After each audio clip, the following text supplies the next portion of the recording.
theme. This year's theme is, the government didn't pick the theme, this private religious group picked the theme, right? And they're feeding it to the government. But to Obama's credit, he didn't do any of that. In fact, he wrote his own proclamation. He didn't use their wording. And I think probably since he knew that he's being sued, it would look better not to be going along with the religious right. And if you read this year's proclamation, how many of you got up first thing Thursday morning to read? What? It's kind of funny because it's almost like he's going bending over backwards to include all Americans. And he even mentions non-religious. The non-religious can pray.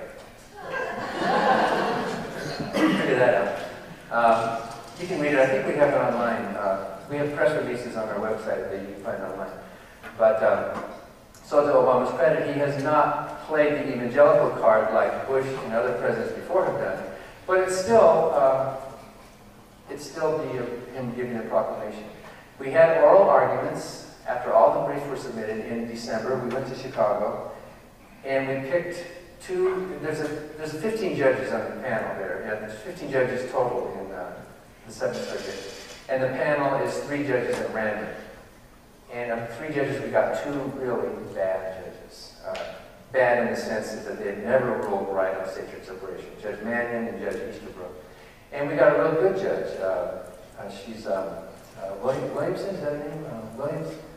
She was pretty amazing during the oral arguments. So we thought, well, okay, the 2 issues here are: do we have the standing to sue, or is it unconstitutional? Will they uphold Judge Craft's decision? And we just learned, was it a couple weeks ago now, that we were denied standing in the Seventh Circuit. The 3-judge panel ruled, contrary to anything else they'd ever ruled before, that since there's no coercion involved, we don't have any injury. That's what Mannion said. Even though the Supreme Court has repeatedly said coercion is not the test. The test is neutrality. It doesn't matter if anyone's coerced or not. It's whether the government appears to be neutral or not on this establishment clause.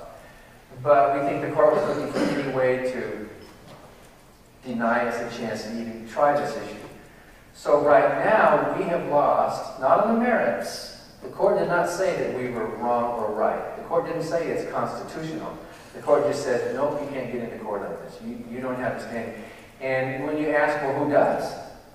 If this proclamation is aimed at all Americans, it's aimed at you, right? And so that the Seventh Circuit said that you don't have the right to legally complain about this.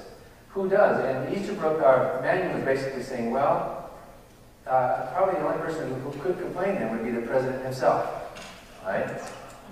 Or I suppose if you were in the press room when the press secretary got up and read the thing and hit your face with it or something, then, oh, I've been confronted, I've had direct exposure to this thing, you know, otherwise, so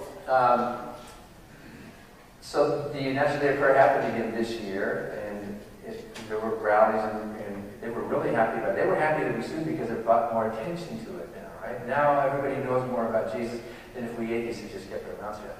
Did some of you see that extended interview with David Barton and Jon Stewart, the Daily Show? He was on the show. There was an extended part where they were going after us, and David Barton was saying, it was just about 2 or 3 days ago, David Barton was saying, there's this group, Freedom from Religion Foundation, they're trying to take away our freedoms to pray, which of course we weren't doing. And then Jon Stewart said something, yeah, there's asinine people who will complain about everything. So we're asking people to contact the Daily Show. Barton just representing, we're not taking away their freedom to pray. We're only trying to stop the government from speaking. We're not barging into churches. We're not interrupting their rallies. We're not telling them they can't have their National Day of Prayer. It's a free country. Last Mother's Day, I was invited to be on Fox TV to talk about this, and it was a Sunday morning. It was a Saturday morning taping for a Sunday morning show, and it was in Los Angeles. And they got me this limo to drive me all the way an hour and a half to this studio at Fox TV. And they had a substitute host that day. I forget what his name was. It was a young guy. And they should fire him because he was really good. I mean, he was good in the sense that he let me talk. He said some really dumb things. Right on national TV, he said, dang, you know, the Constitution of the United States says that we are endowed by our Creator with inalienable rights. And you all are laughing because you know that's not the Constitution. You know that was the Declaration. And I got to correct him on that on TV. And he went, oh, you're right. So he admitted that he made a mistake. So how can they have somebody on Fox TV admitting a mistake? That just doesn't so what we have done, we announced immediately, is that there's a process in the appeals courts where you can appeal to it's called en banc, to the entire group of judges. You can request that the case be heard again, not just by the 3 judges, because that 3 might not represent the majority. And you can ask the entire 15-judge panel to hear the case to see if they agree with those 3 judges who ruled.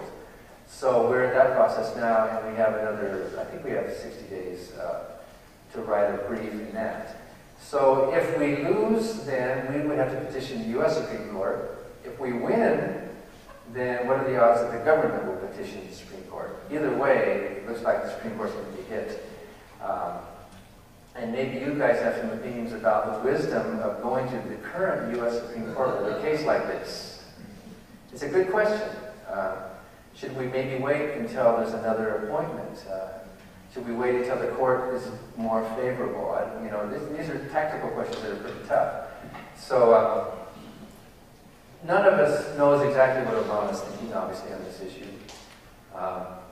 But I kind of am guessing. He's a constitutional authority. He taught constitutional law. He knows this stuff, right? So he knows that it's wrong. But I'm kind of thinking that he would rather have it look like he was forced to stop it, right? Rather than him saying, yeah, Bear's wrong, right? It wouldn't be very good politically.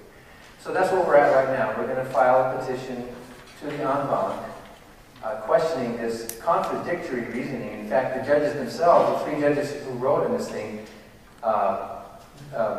Judge Williams even disagreed with Easterbrook and Mannion, saying that no, coercion shouldn't be the test. And she came up with kind of a weird test of her own, which was that the injury we suffer really is attenuated. That's the word she used. Okay, you were injured, but it's not that big a deal. Don't feel so bad. It's kind of like saying, okay, yeah, you do have injury. You were exposed. You're the intended audience, but you don't have the standing to sue because it's so tiny. I mean, really, what's the harm? Really, what's the harm? So that's kind of what it's at, and we're pointing out the differences between the judges themselves disagreeing with each other, and it's those kinds